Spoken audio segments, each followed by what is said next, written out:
নমস্কার বন্ধুরা, খুব সহজ উপায়ে আজ বানাবো কাঁকরোল ভর্তা।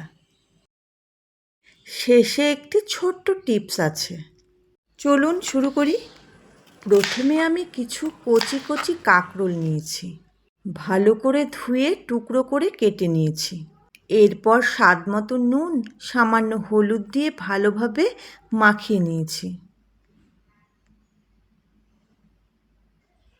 এবার কড়াইতে তেল গরম করে কাঁকরোলগুলো দিয়ে দিচ্ছি।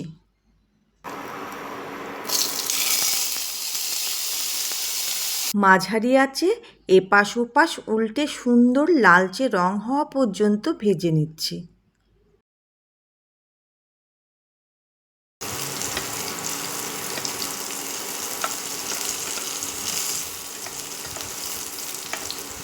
ভালোভাবে ভাজা হয়ে গেলে তুলে রাখছি।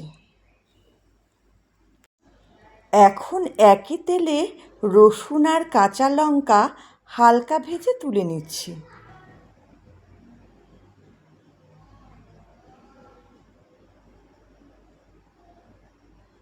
এরপর কুচি করা পেঁয়াজ দিয়ে হালকা সোনালি রং হওয়া পর্যন্ত ভেজে তুলে রাখছি। এখানে একটা ছোট্ট টিপস, কাঁকরোল খুব বেশি পুড়িয়ে ভাজবেন না। মাঝারি আঁচে ধীরে ধীরে ভাজলে ভেতরটা নরম থাকে এবং ভর্তার স্বাদ অনেক বেশি ভালো হয়। এরপর সব কিছু একসঙ্গে পাটায় নিয়ে ভালোভাবে বেটে নিচ্ছি।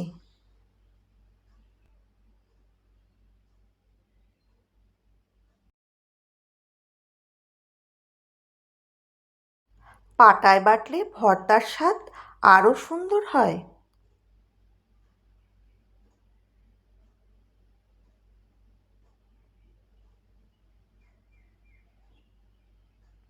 আবারও কড়াইতে সামান্য তেল গরম করে কালো জিরে আর শুকনো লঙ্কা ফোড়ন দিচ্ছি।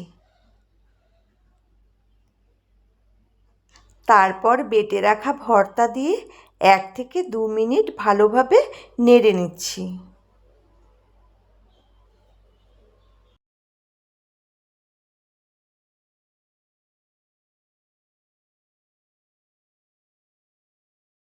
দেখুন, কাঁকরোল ভর্তার রঙটা কি দারুণ হয়েছে, আর ঘ্রাণও অসাধারণ।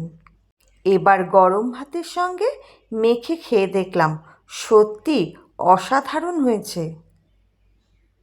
আপনারাও বাড়িতে একবার বানিয়ে দেখুন। ভিডিওটি যদি ভালো লেগে থাকে তাহলে একটি লাইক দিন, কমেন্টে জানান আপনাদের কেমন লাগলো। আর এমন আরও সহজ ও সুস্বাদু রেসিপি পেতে আমার চ্যানেলটি সাবস্ক্রাইব করে পাশে থাকুন।